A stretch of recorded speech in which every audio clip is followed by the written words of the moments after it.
네, 안녕하세요 여러분. 저는 매사추세츠 주에서 온 마이클 신이라고 합니다. 작년까지 매사추세츠 대학에서 경제학부에서 학생들을 가르치다가 개인적으로 좀 일이 있어서 이쪽으로 옮겨온 지 이제 몇 달 안 됩니다. 제가 그 학교에서 학생들을 가르칠 때 경제학을 가르치니까 학교 시험 보는 게 이제 그 중간고사도 있고 학기말고사도 있고 한데 학생들에게 그거보다 더 중요한 게 한 학기 내에 경제 관련 뉴스를 6개를 발췌를 해가지고 제출을 하라고 그래요. 그러면은 매사추세츠 때는 이제 한 반에 최대 한 대로 학생을 받는 게 49명이에요. 근데 제가 이제 49명을 일일이 다 봅니다. 2주에 한 번씩 이제 경제 관련 뉴스를 뭐 뉴욕 타임즈나 월스트리트 저널이나 뭐 이런 블룸버그 뉴스나 이런 데서 발췌를 해가지고 이제 쭉 가져오는데 2020년 9월 29일 날 뉴욕 타임즈 기사를 이 학생이 제출을 했어요. 근데 그 뉴욕 타임스 기사에 뭐라고 나와 있느냐면은 트럼프 기업이 장기적인 손실에 허덕이고 있고 오랫동안 세금을 회피를 하고 있다라는 말이 한 문장으로 이렇게 나와 있는 게 그 첫 번째 그 첫 페이지에 대서특필을 했어요. 그러니까 뭐라고 되어 있냐면은 영어로 Trump taxes show chronic losses 이렇게 돼 있어요. chronic이라는 건 이제 장기적으로 손실이 있다는 거예요. chronic losses. 그 다음에 tax를 and years of tax avoidance 이렇게 돼 있어요. 그게 뉴욕 타임즈에 있어서 제가 학생들한테 이 문장이 이 뉴욕 타임즈 헤드라인 기사가 뭔가 이상하지 않느냐라고 물어보니까 이상하다라고 하는 학생이 없어요. 그래서 제가 매사추세츠대에서 경제학을 공부를 하고 졸업을 하면 최소한 뉴욕 타임즈 정도가 사기 기사를 내는 거는 눈치를 금방 챌 수 있는 정도의 지력이 있어야 되는데 지금 학생들이 이걸 못 보고 있으니까 매우 개탄스럽다 하면서 제가 그 학생들에게 얘기를 했어요. 그게 제가 이번에 쓴 책 여기 16페이지에 보면 나와요. 이게 뭐냐면은 기업이 장기적인 손실을 입고 있으면 세금을 낼 수가 없겠죠. 그죠? 네. 세금은 이익이 발생했을 때 세금이 부과되는 거죠. 그죠? 네. 그렇게 뉴욕 타임즈가 매우 교묘하게 헤드라인을 쓰는 거예요.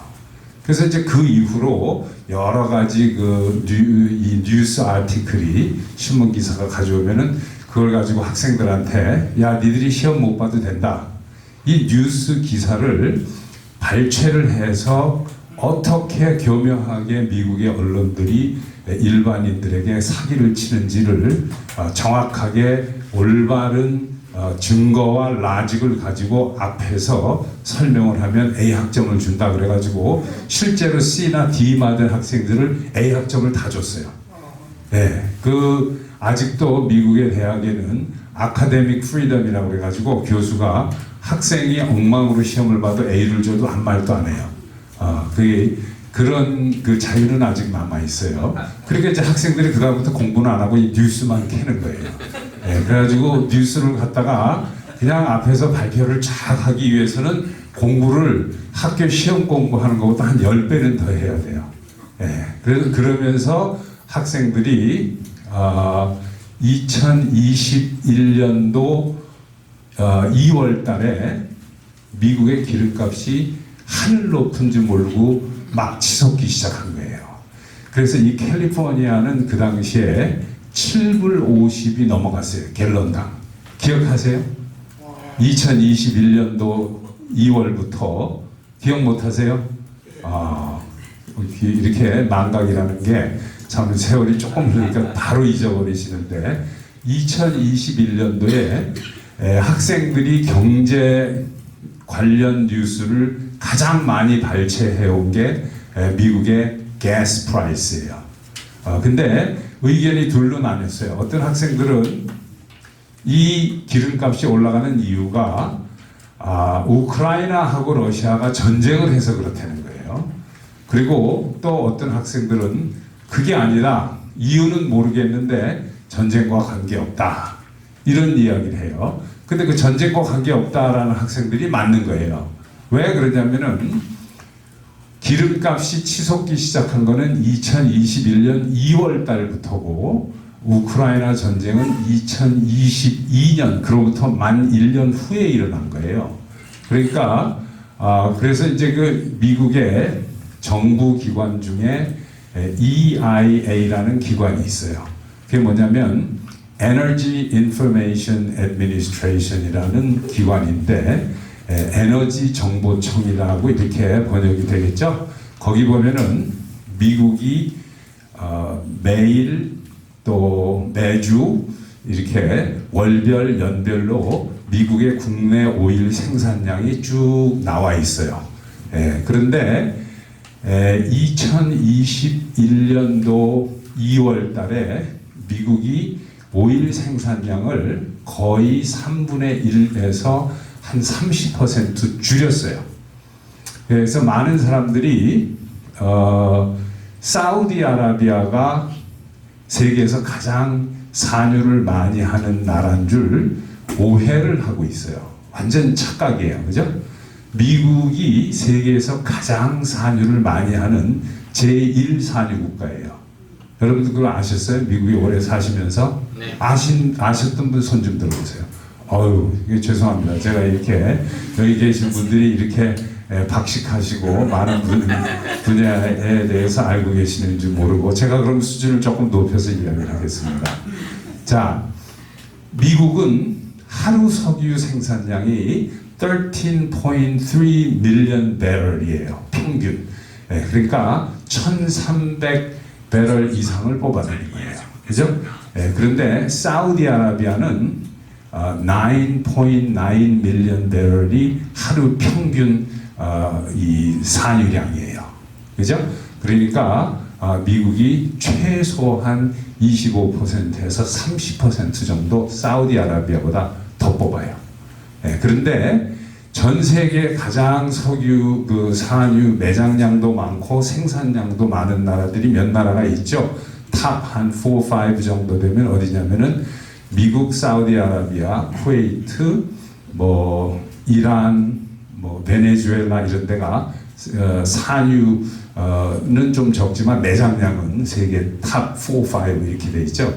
그런데 미국과 다른 엄청나게 러시아도 많이 뽑아내고 있습니다. 근데 미국이 이런 다른 나라들하고 다른 거는 미국은 이 석유를 생산해서 수출해서 벌어먹고 사는 나라가 아니에요. 미국은 이걸 뽑아서 거의 대부분을 자국에서 소비를 하고 마는 거예요. 그 다음에 잉여 오일을 해외로 수출을 합니다. 그래서 미국이 석유를 자급자족이 안 돼요, 지금.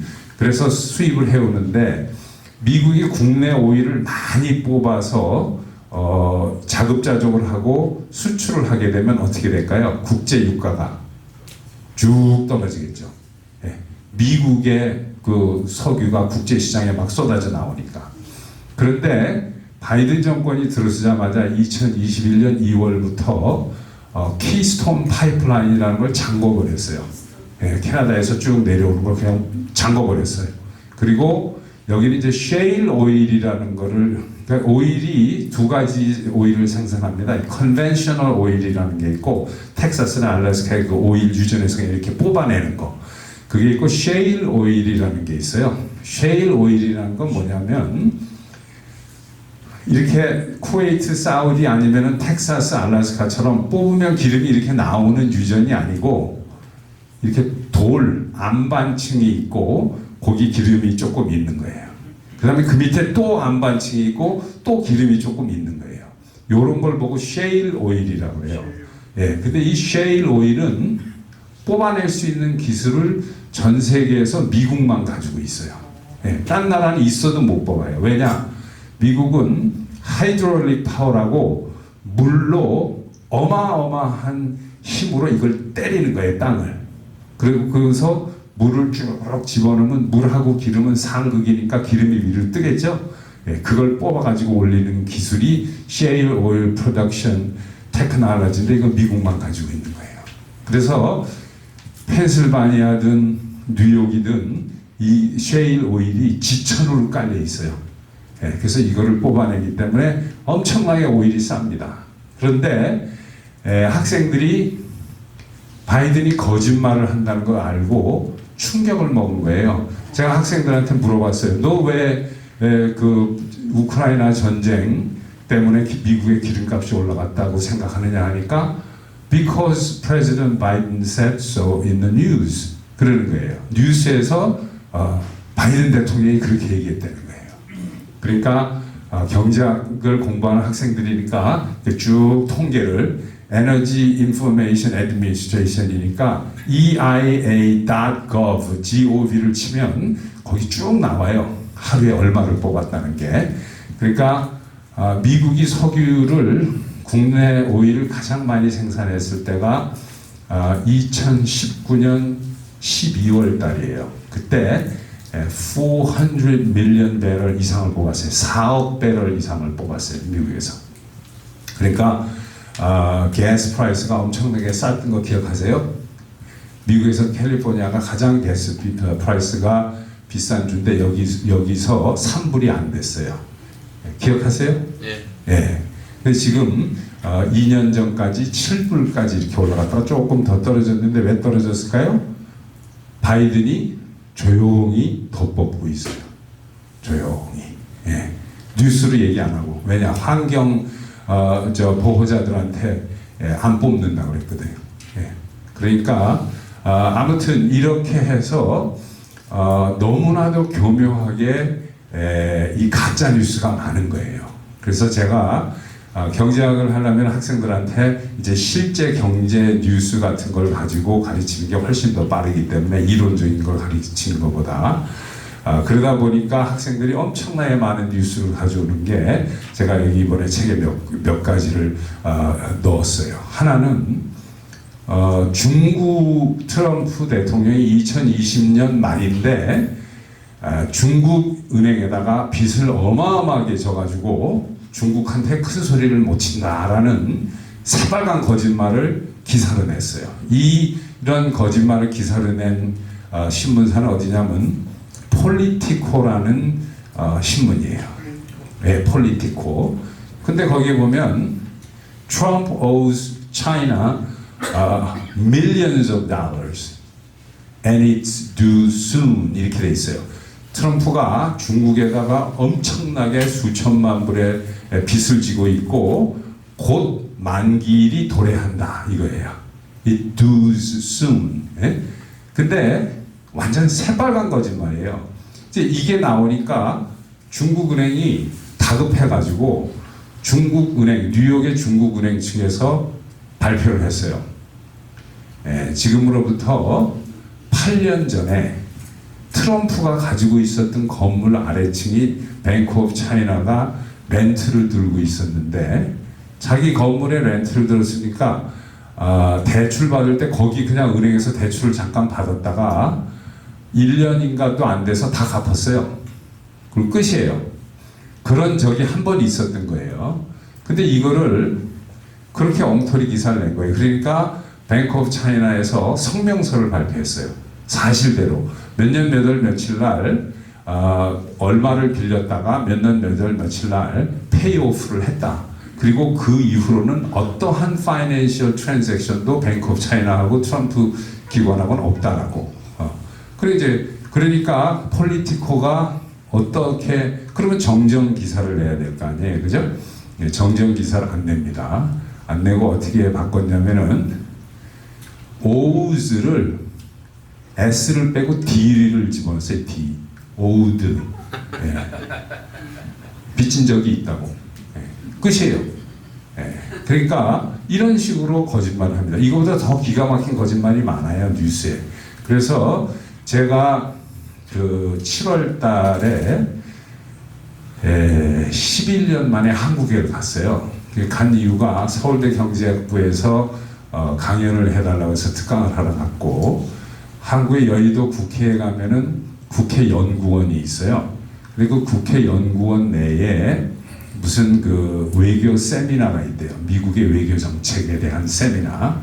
그래서 트럼프 대통령이 재선될 가능성이 높아지니까 이 트럼프를 한국에 가면은 전부 다 약간 정신이 약간 이상한 이 미친 인간인 줄 알아요. 제가 한국에 가가지고 강연을 여러 군데에서 했는데 가는 데마다 첫 번째로 묻는 질문이 뭐냐면 트럼프가 대통령에 재선되게 되면 한반도에 혹시 전쟁이 일어나는 거 아닙니까? 이런 식으로 비약적으로 하는 사람들이 일반 시민들이 아니라 소위 식자측이라는 사람들도 그러고, 그보다 제가 더 충격을 받은 거는 소위 국회의원이라는 사람들이 몰라도 너무 몰라요. 이 외교 관계에 대해서. 그리고 지금 미국의 현 정치나 정권이 어떻게 돌아가는지 전혀 몰라요. 그리고 해리스가 항상 1, 2% 앞선다고 그래요. 그러니까 제가 해리스가 1, 2% 앞선다고 미국 언론이 이야기하면 그거는 약 2, 3% 뒤진다는 거로 보면 되는 겁니다. 그러니까 이 사람들이 충격을 먹었어요. 충격을. 네, 어떻게 그려내는 거예요. 그래서 제가 이제 그런 이야기를 쭉 했습니다. 1960년대까지 미국 언론사에 종사하는 저널리스트들이 민주당 그 registered Democrat, 그죠? 민주당의 당적을 가진 유권자들하고 registered Republican, 공화당의 당적을 가진 유권자들이 반반이었어요. 1950년대, 60년대까지 비슷했어요. 민주당이 조금 높았어요. 여러분들, 오늘날 미국의 모든 언론사, TV, 라디오, 신문, 잡지 할 것 없이 소위 언론사에 종사하는 사람들을 저널리스트라고 한다면 그 사람들이 혹시 공화당 유권자, 공화당에 레지스터를 하고 있는 유권자가 몇 퍼센트 될 것 같으세요? 한번 그냥 추측을 해보세요. 공화당, 민주당이 아니고 추측을 한번 해보세요. 그냥 20%, 20%. 또 다른 분 10%요. 8%요? 10%요? 아유, 그래도 많이 가까우시네요. 3%입니다. 3%. 네, 3%예요. 그리고 97%는 그럼 뭐냐? 97% 중에 거의 대부분 약 한 65%에서 68%가 민주당에 충성을 바치는 저널리스트들이에요. 그리고 나머지는 중도, 인디펜던트. 여기 한 25%에서 20몇 % 정도 돼요. 그러니까 미국의 모든 뉴스는 공화당 성향으로 나올 수가 없어요. 나오면 3%예요. 그러니까 항상 미국 뉴스를 보면 이게 트럼프는 문제가 있는 사람이고 지금 인기도 없고 대선에서 이길 가능성도 없고. 여러분들 2016년도 기억나세요? 2016년도는 힐러리 클린턴하고 도널드 트럼프가 붙었던 대선이에요. 그죠? 예, 근데 그때 여러분들 혹시 기억이 나실는지 안 나실는지 모르겠는데 8년 전 이야기니까 1년을 미국의 모든 언론사가 힐러리가 당선될 가능성이 92%라고 했어요. 85%에서 92%. 그걸 1년 내내 모든 언론사가 얘기를 했어요. 뉴욕타임즈, 워싱턴 포스트, CNN, MSNBC, 심지어 NBC, CBS, 정부 돈을 받아 운영하는 공영방송인 NPR도 그렇게 방송을 했어요. 1년 내내, 매주. 그런데 뚜껑을 열어보니까 어떻게 됐나요? 트럼프가 그냥 이긴 게 아니고 그 당시에 270표를 먼저 득하는 사람이 선거인단표를, 그죠? 대통령에 당선되는 거죠. 한 표만 많아도 트럼프가 77표를 더 힐러리보다 득했어요.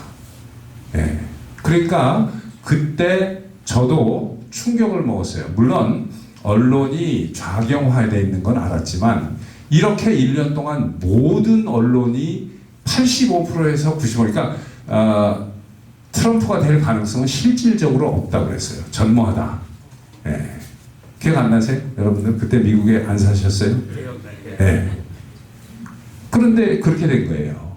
지금은 그거보다 덜해요. 왜냐? 이제 내일 모레면은 제 생각에 이제 트럼프 대통령이 재선될 것 같은데 또 2016년도식으로 거짓말을 했다가는 이제 언론을 그러지 않아도 믿질 않는데 이제는 CNN 같은 경우에는 그 1년에 작년은 제가 조사를 안 해봤는데 재작년에 이익이 $1 million 정도밖에 안 났어요. 그 큰 회사가 간신히 흑자, 예, 간신히.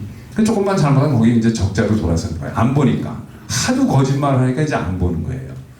예, 그래서 이런 게 지금 미국의 언론의 실정입니다. 그러니까 이 언론을 제가 한국에 가가지고 국회에 가서 세미나를 하는데 이 실태를 얘기하니까 제가 정신이 나간 사람인 줄 알아요.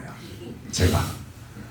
저 사람 저 미국에서 온 사람 맞나? 사실 저 사람이 무슨 매사추세츠에서 경제학 가르치는 사람 맞나? 저 사람 약간 저것도 트럼프랑 좀 비슷한 종류 아닌가? 이렇게 생각하는 거예요. 네. 그래서 믿진 않아요. 증거를 보여줘야 이제 그때 가서 깨우뚱깨우뚱해요. 어떻게 CNN하고 이런 MBC 뭐 이런 방송이 거짓말을 하지? 예, 그래서 제가 그 거짓말을 하는 정도를 하나 더 가르쳐 줬어요. 예, 이 책에도 있어요. 뭐냐면 트럼프 대통령이 땡스기빙하고 크리스마스 때 미군 장병을 위로하지 않은 미국 역사상 첫 번째 대통령이라고 새빨간 거짓말들을 들이 하는 거예요. NBC하고 뭐하고. 근데 트럼프 대통령 그 반대예요. 트럼프 대통령은 역사상 두 번째로 조지 워싱턴 다음으로 전쟁이 벌어지고 있는 곳에 실제 크리스마스 때 가가지고 장병을 위로를 했어요. 이라크에. 근데 그걸 반대로 얘기하는 거예요. 그리고 오바마는 전쟁이 벌어지는 지역에 3번인가 몇 번을 방문한 미국의 첫 번째 대통령이라고 거짓말을 하는 거예요. 오바마는 한 군데도 안 갔어요. 근데 그 내막이 뭔 줄 아세요? NBC가 보도를 했는데 오바마가 한국을 갔다 왔다는 거예요. 한국은 휴전 상태이기 때문에 종전이 되질 않고 휴전 지역이니까 실제로 전쟁이 벌어지고 있는 걸 잠깐 쉬고 있는 거니까 서울에 갔다 오면 전쟁 지역에 갔다 왔다 그러는 거예요. 여러분들 제가 농담하는 것 같죠? 예. 그렇게 보도를 한 거예요. 미국의 언론이. 근데 트럼프는 이라크를 갔다 왔는데 안 갔다 왔다라고 한 번도 간 적이 없다는 거예요. 트럼프는. 근데 크리스마스 때 가본 적이 없는 대통령이라고 했다. 그러니까 우리가 맞다. 그런데 그 트럼프 대통령이 크리스마스 때 이라크에 가가지고 군인들하고 같이 있는 사진이 그 다음날 뉴스위크에 나왔어요. 그러니까 이거 이제 난리 난 거예요. 그 NBC가 보도를 했는데 정정 기사를 냈는데 어떻게 냈느냐? 정정 기사가 아니에요. 해명 기사를 냈는데 어떻게 냈느냐? 우리가 맞다. 왜냐? 트럼프가 비행기가 워싱턴에서 이륙을 할 때는 크리스마스였는데 거기 이라크에 착륙할 때는 25일 12시가 넘었으니까 크리스마스 때 안 간 건 맞지 않냐? 여러분 믿어지세요?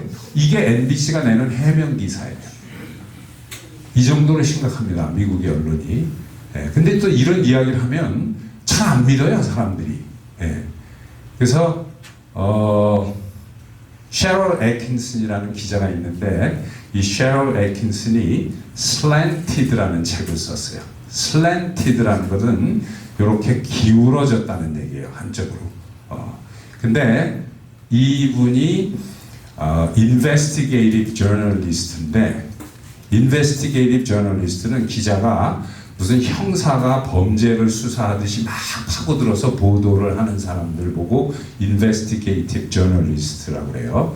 근데 이분이 엄청나게 많은 트럼프하고 관련된 조사를 해가지고 책을 만드는 거예요. 그 책을 한번 사서 보시기 바랍니다. 거기 미국의 언론이 흉측하고 사악하게 거짓말을 하는지 몰라요. 근데 딴 사람에 대해서는 별로 그러지 않아요. 트럼프에 대해서만 그러는 거예요.